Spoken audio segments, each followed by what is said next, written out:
Assalamu alaikum wa rahmatullahi wa barakatuh. Marhaba bikoum ma'akoum Abu Issam. Bienvenue à toi pour ce nouveau cours concernant l'explication de ce livre Al-Ajurrumiyya. Et on va parler durant ce cours des signes prouvant le fait que le mot est un nom. Alamatul ism. قال المؤلف رحمه الله تعالى فالاسم يعرف بالخفض والتنوين ودخول الألف واللام وحروف الخفض وهي من وإلى وعن وعلى وفي ورب والباء والكاف واللام وحروف القسم وهي الواو والباء والتاء. L'auteur, qu'Allah lui fasse miséricorde, a dit le nom est connu par al-khafd. Et al-khafd est un état grammatical matérialisé par la kasra ou ce qui la remplace, comme on va le voir. Et également al-tanwin, également par l'entrée du alif et du lam, c'est-à-dire de l'article al prouvant le fait que le mot est ma'rifa. Et le nom est également connu par les huruf, les particules que l'on appelle huruf al-khafd.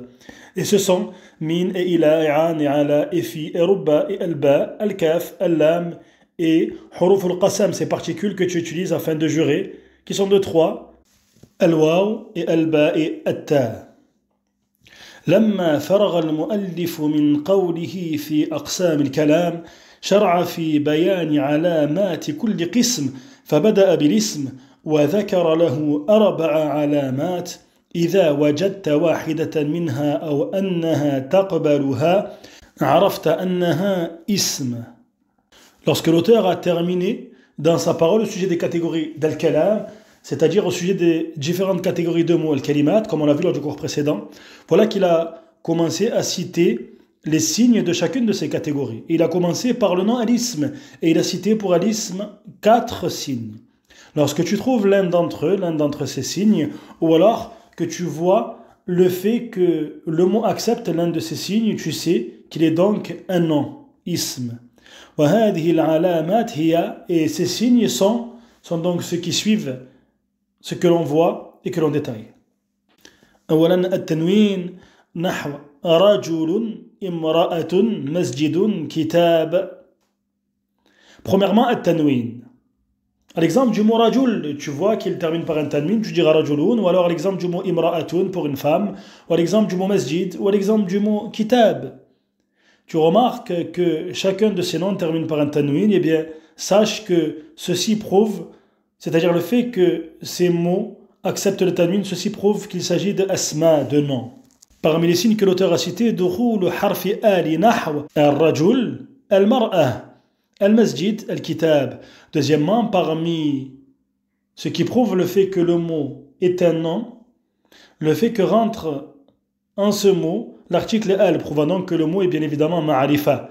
Et tu sais que lorsque le mot porte un tanwin, ceci prouve qu'il est nakira. Et tu sais que lorsqu'il est précédé par l'article al, ceci prouve qu'il est ma'arifa, défini. Nakira veut dire indéfini, ma'arifa défini. Et ceci fait partie de ce que tu étudies durant le programme de grammaire al-nahw du markaz, bien évidemment. Donc tu diras pour l'homme al-rajulu, pour la femme al-mar'ah, pour la mosquée al-masjid et pour le livre al-kitab. Eh bien l'entrée de l'article al pour chacun de ces mots prouve le fait qu'ils sont des noms al-asma.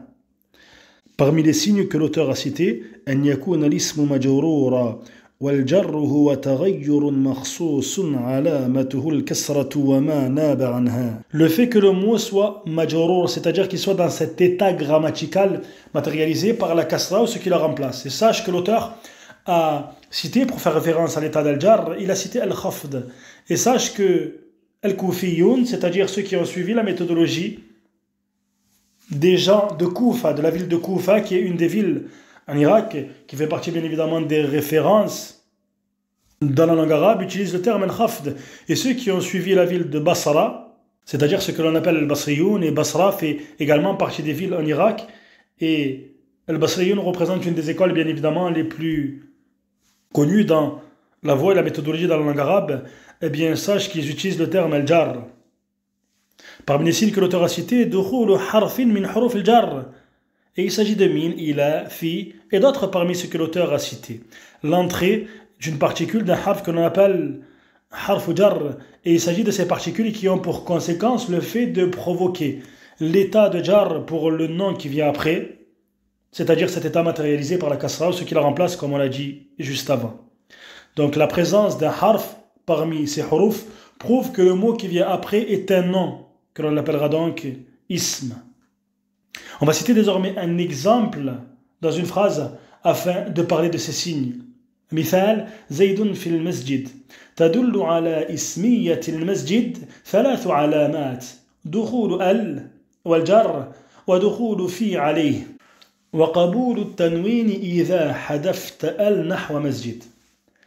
Pour ta phrase زيد في المسجد, prouve le fait que le mot al-masjid est un nom, 3 signes. L'entrée de l'article al, tu dis donc al-masjid.